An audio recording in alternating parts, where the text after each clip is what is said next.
Bersama kami mendapatkan informasi mengenai Syekh Ali Jaber yang ditusuk orang tak dikenal di Masjid Falahuddin, Lampung.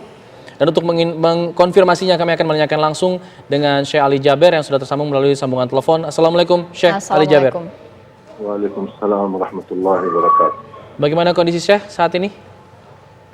Alhamdulillah sudah membaik dan sudah dijahit cukup dalam. Hampir kurang lebih 10 jahitan, ada 6 di dalam dan 4 di luar. Astagfirullah. Syekh, itu posisinya ditusuk di mana? Di bagian mana? Di ototnya bagian tangan kanan, bagian atas. Oke, bisa diceritakan kronologi kejadiannya Syekh? Ini di Masjid Salahuddin seperti kegiatan biasa. Kita ikut safari dakwah dan saya mengawali acara untuk jamaah untuk jaga protokol kesehatan, jaga jarak. Kemudian kita mulai, saya memanggil seorang anak usia 9 tahun untuk tes bacaannya, karena dia kan ikut wisuda. Dan sambil saya bantu dia untuk memperbaiki bacaannya, meluruskan hurufnya. Dan begitu selesai, saya minta HP-nya ibu si anak ini untuk foto bersama lah buat kenang-kenangan.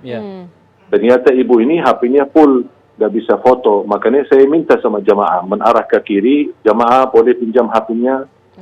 Kasihan anak ini biar bisa dapat foto sekalian. Mudah-mudahan menjadi anak hafizah. Pas saya fokus ke kiri, kemudian menarah sekalian ke kanan untuk melihat siapa jamaah yang membawa HP-nya pinjam. Tiba-tiba di atas panggung ada orang lari. Kemudian karena posisi panggung ini cukup dekat dengan jalan. Karena posisi acara di luar, di lapangan masjid, bukan di dalam masjid.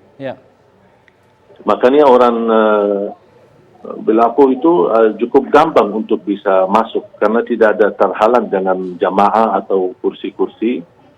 Tapi subhanallah qadarullah ketika menarah ke kanan, saya tiba-tiba kaget melihat ada orang sudah di atas, di hadapan saya, dan saya langsung qadarullah respon. Kalau saya tidak lihat ke kanan, mungkin bisa qadarullah ke leher saya atau ke dada saya.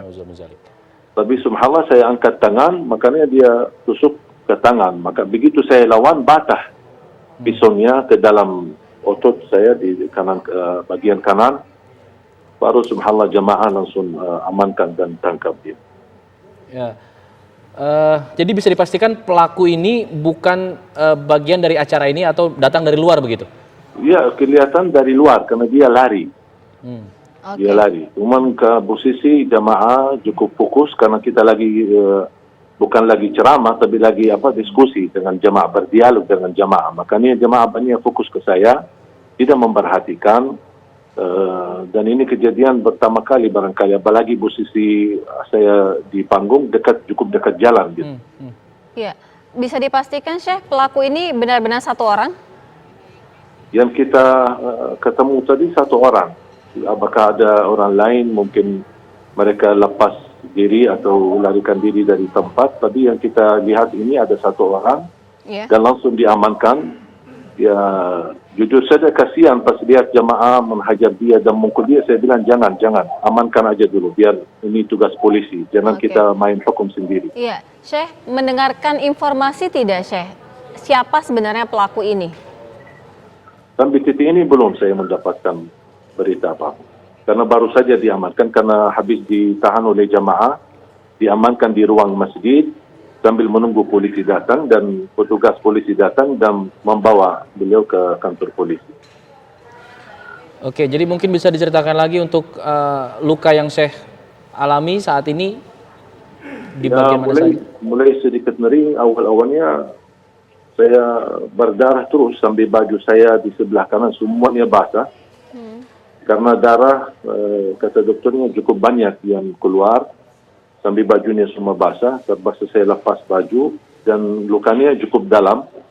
Makanya dikasih obat suntik, kemudian baru dikasih jahitan bagian dalam dengan dagingnya. Karena ototnya cukup,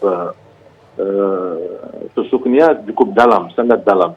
Makanya dokternya pun bisa mengobati tambah harus ada suntik dan dikasih obat. Baru kemudian di jahitan bagian dalam kurang lebih ada 6 Kemudian baru di bagian di luar ditutupi 4, jadi semuanya 10.